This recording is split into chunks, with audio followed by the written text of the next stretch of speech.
Saya tuh heran ya. Saya punya nenek, itu ngomong sama saya tuh gini, ini nenek saya jahat banget ini. Dia ahli ilmu hitam. Dia selalu pesan ngasih wasiat sama saya itu sebelum mati ngomong gini. Ton, ada apa? Kamu kalau di rumah harus baik jadi malaikat. Tapi kalau di luar jadilah iblis. Huh? Oh gitu nenek. Gini Ton. Sebagai orang jahat pun kamu harus punya alternatif. Loh, gimana nenek? Ini nenek. Coba. Kalau kamu jahatin keluarga, di luar kamu jahat, di dalam rumah juga jahat. Waktu kamu sakit yang pelihara siapa?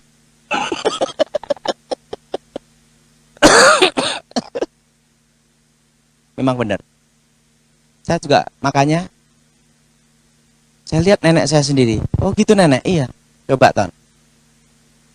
Orang luar minta saya gugurin kandungan, saya lakukan tanpa perasaan. Ayam aja itu pokoknya. Itu janin-janin itu diritualkan untuk mantra nenek saya untuk panjang umur, untuk memperkuat ilmu hitam. Tapi suatu kali cucunya mau gugurkan, dimarah-marah, dimaki, gitu. Nggak boleh gugurkan, nggak boleh. Marahin. Waktu nenek saya sekarat mati susah, yang mau digugurin ini yang rawat nenek saya. Nenek saya ngomong, untung belum tak pateni kan. Jadi dia ngomong gini, Ton, sejahatnya kamu, jangan kamu lukai keluarga. Sejahatnya kamu. Saya lihat nenek saya sendiri, habis dia bunuhin orang. Nenek saya itu bunuh orang tidak banyak, ribuan. Dan dia membunuh orang, anak cucu dibunuh semua. Habis bunuh orang, uang hasil bunuh itu dibawa, dibelikan beras, dikasihkan ke buyut-buyutnya, cucu-cucunya untuk makan, yang miskin-miskin. Makanya nenek saya, guru, di mata keluarga, dia adalah nenek yang baik sekali. Tetapi di luar adalah iblis. Di situ saya melihat satu hal. Kadang kita ini ada salah. Sama istri kita baik sekali. Sama temen baik sekali. Nanti kalau stroke yang melihara siapa? Temen ada batasnya, betul? Betul? Makanya saya itu ingat, pertama itu Tuhan, kedua keluarga. Betul? Nah, setelah saya bertobat, di luar baik, di dalam ya baik. Nah, makanya kalau sudah tanya saya di keluarga saya, Tony gimana? Oh baik. Di luar iblis. Sebelum saya bertobat. Makanya saya tuh kadang tuh kalau ada suami yang mukul istrinya, saya katakan goblok. Kenapa? Jangan lukai keluarga sendiri, apalagi anak. Kalau udah anak dendam sama kita, kalau engkau ada terjadi sesuatu dengan kamu, siapa yang mau nerima? Betul? Betul? Saya lihat orang jahat aja masih ada alternatif, betul? Mosok yang normal enggak? Siapa yang setuju angkat tangan? Ingat kamu normal enggak? Jelas? Oke, lagi? Misi. Terima kasih. Ini dua, gimana nih? Ini dulu. Saya mau tanya mengenai binatang yang biasa dipakai untuk dikirim buat kita. Binatangnya seperti apa? Maksudnya jenisnya binatang melata.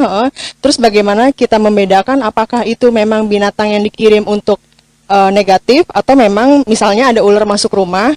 Apakah itu memang ada ular yang memang tidak sengaja masuk ke rumah gitu karena memang lingkungannya banyak alang-alang, atau memang itu dikirim, dan bagaimana cara memperlakukan yang pertama cara membedakannya, yang kedua bagaimana kita memperlakukan binatang itu. Cara bedanya mudah. Kalau binatang yang dikirim oleh kekuatan mistik selalu datang pada waktu malam Jumat. Pak, kalau dia datang malam Senin, itu nyasar.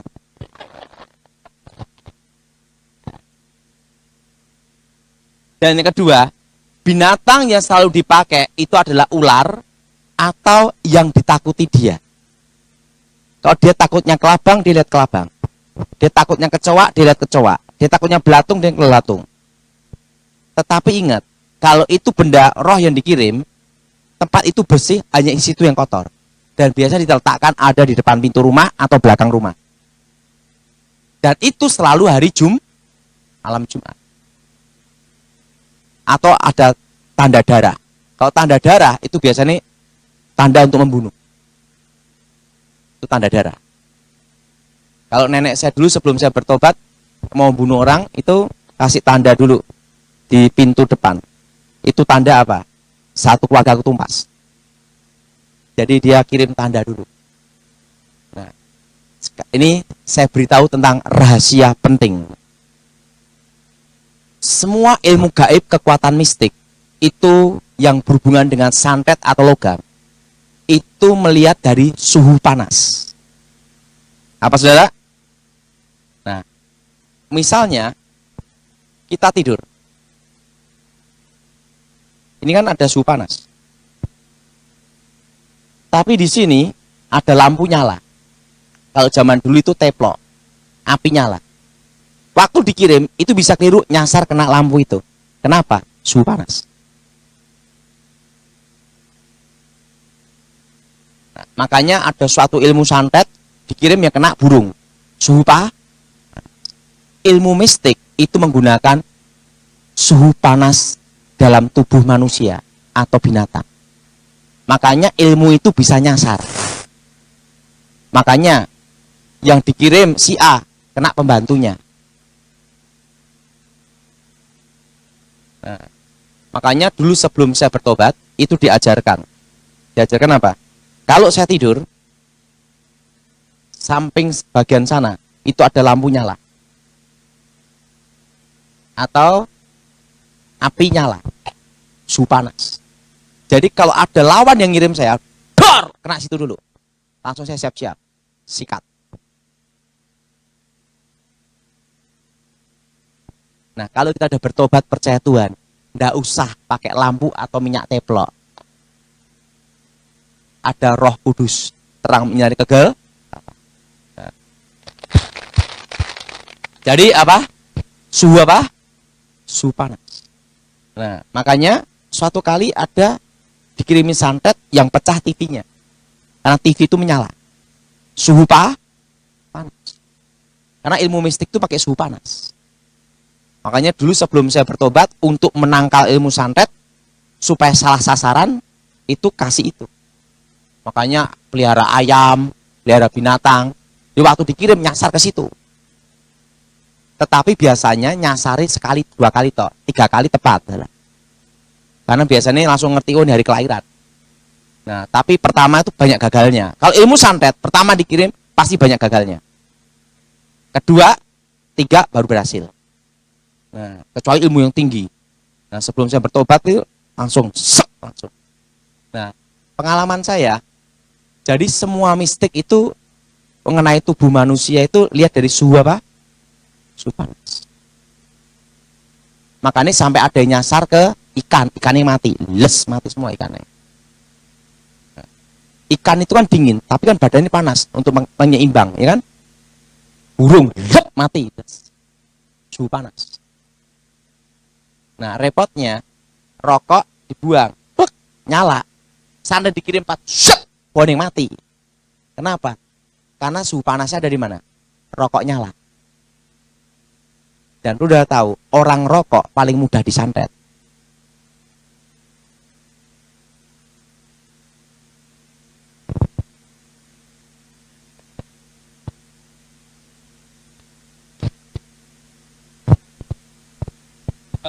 Saya. Sebabnya saya belum makan. Oke. Teko apa? Hah? Tentang ilmu moksa. Hah? Ya, pembesar ilmu moksa loh. Pembesar raja zaman dahulu seperti Prabu Jayabaya, Patih Gajah Mada tuh Moksa. ke langit juga. Kok seperti Tuhan Yesus ya? Apa mungkin sama saktinya ini? Makasih, Pak. Kita jelasin. Arti moksa itu menjadi kajiman manusia siluman. Tetap akan mengalami kematian dengan mati yang sama, tapi di alam gaib tubuhnya tidak diketemukan. Jadi yang disebut moksa itu sebelum saya bertobat itu hangus dengan api abadi. Jadi pada waktu bertapa seluruh badannya hilang. Itu kalau sudah sampai titik paling sempurna dalam ilmu batin. Nah, tapi sebenarnya itu bukan ke langit, masuk ke dunia gaib. Nah, masuk ke dunia gaib itu gimana? Jadi tubuhnya ini menyatu dengan dunia gaib, sehingga dia tetap hidup, nemuin keluarganya, tapi tidak bisa wujud gini nih. Biasanya suara atau orang tertentu yang bisa lihat. Tetapi akan mengalami kematian sama dengan manusia biasa. Tapi mayatnya masuk alam gaib, tidak diketemukan. Rohnya gimana? Ingat, tetap dunia orang mati. Mati kemana? Ya tetap neraka. Jelas? Jelas? Ya artinya moksa itu sebenarnya itu hangus api abadi. Nah setelah saya bertobat, saya ngerti itu. Sebelum bertobat saya paham persis. Itu masuk apa? Dunia gaib. Oke? Terakhir. Malam Pak Daud.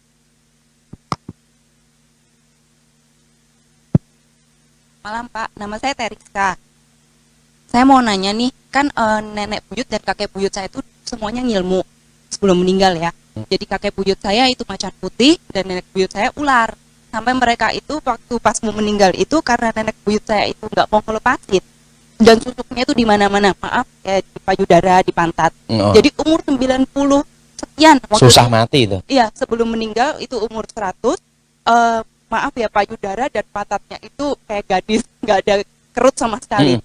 Nah, itu saya dengar kan kalau orang ngilmu itu, apalagi kakek buyut saya itu mau menurunkan ilmunya dulu ke om-om saya, tapi om saya menolak semua karena nggak ada yang berani. Nah, saya mau nanya, itu saya dengar kutuknya itu 7 turunan ya. Nah, saya kan nggak mau juga nanggung ya, amit-amit nggak, karena kan dari orang tua saya udah nggak ada yang pakai apapun gitu loh. Nah, itu bagaimana ya untuk menghilangkan kutuknya? Oke. Nah, gini. Oke. Kutuk itu kalau dalam ilmu batin, ilmu gaib mistik itu 7 keturunan. Arti 7 itu sempurna. Nah, tetapi kalau di Alkitab itu 3-4 generasi. Betul? Betul? Nah, kalau orang kakek nenek buyut kita terlibat kuasa setan, itu kutuknya sampai ke anak cucu generasi 3 ke 4. Tapi kalau waktu generasi ketiga percaya Yesus bertobat, kutukannya yang bertobat ini lepas. Yang tidak bertobat tetap jalan. Nah, saya punya nenek. Saya ini bingung. Nenek saya ini masuk surga atau neraka? Saya bingung. Apakah dia terima Yesus atau nolak Yesus? Nenek saya sama dengan ini. Nenek saya ini adalah kebal sempurna dan ilmu anti api. Jadi dia itu, saya belum pernah melihat tokoh sakti yang tidur di atas api puluhan tahun. Saya baru melihat tuh nenek saya. Nenek saya guru, ini bambu lincah. Dia tidur di lincah itu dan di bawah itu api nyala. Waktu dia mau matinya susah.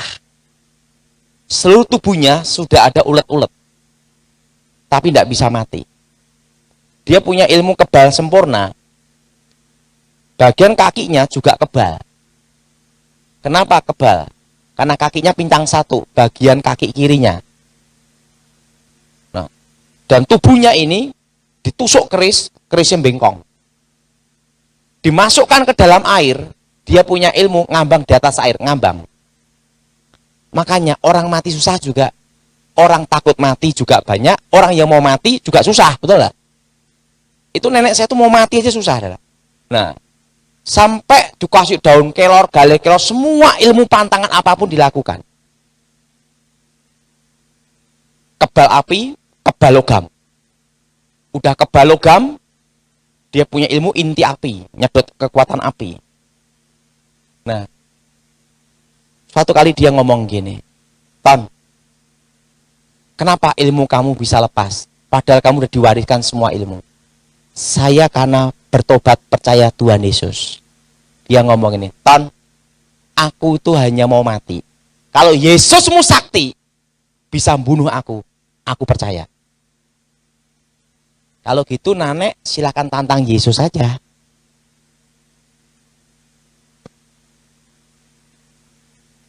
Nenek saya ngomong apa? Yesus, kalau engkau sakti, bunuh saya.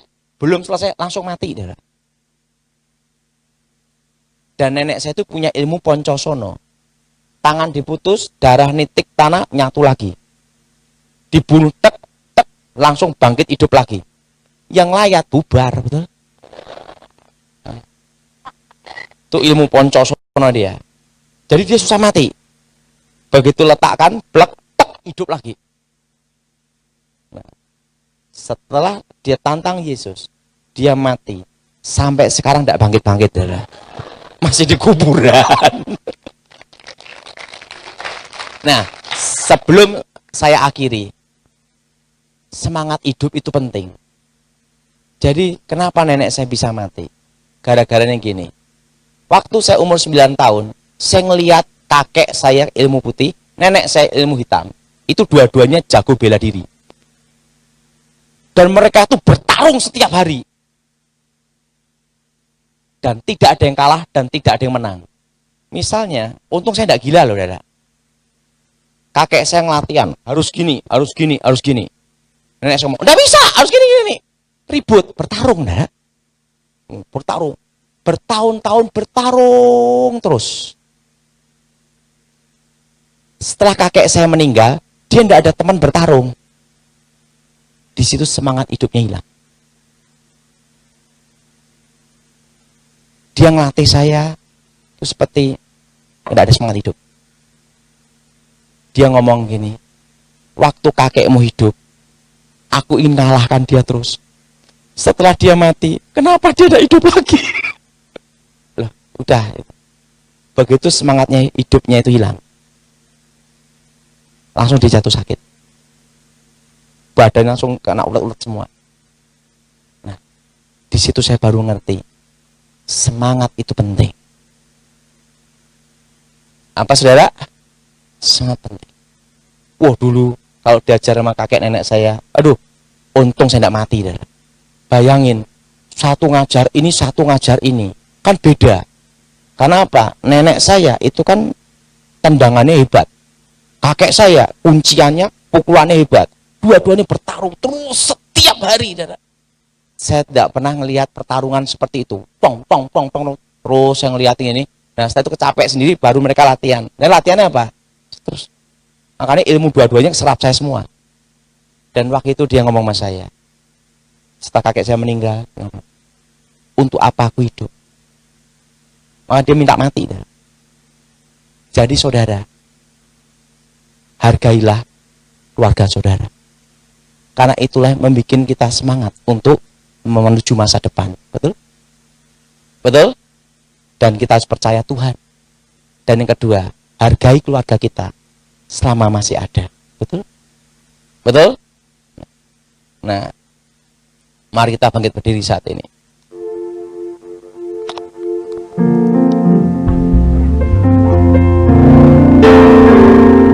Sudah angkat tanganmu saat ini. Ikutin semua untuk mematahkan kutuk.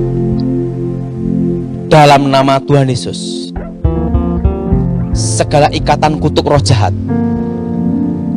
kuasa-kuasa setan, kuasa-kuasa kegelapan, kami hancurkan, kami putuskan, kami patahkan dalam nama Yesus. Darah Yesus, hancurkan segala kutuk. Darah Yesus, hancurkan segala mantra. Darah Yesus, hancurkan segala setan, segala roh-roh jahat, roh-roh setan, roh-roh kutuk, roh-roh kegelapan, keluar dari hidup kami demi nama Yesus. Darah Yesus, bebaskan kami. Darah Yesus, sucikan kami. Segala setan, segala jin, segala roh jahat, segala roh kegelapan, keluar demi nama Yesus. Darah Yesus, bebaskan. Yang percaya silakan duduk. Saudara, sebelum saya selesai, saya mau kasih pesan satu hal. hargailah keluarga saudara. Karena apa saudara? Saya lihat nenek saya waktu kakek meninggal, dia tidak ada semangat hidup, tidak ada tujuan hidup, dan dia patah semangat dan dia meninggal. Jadi ingat saudara, selama saudara orang tua masih hidup, istri anak ada, hargailah. Kenapa? Itu sesuatu yang tidak bisa dibeli. Itu adalah anugerah.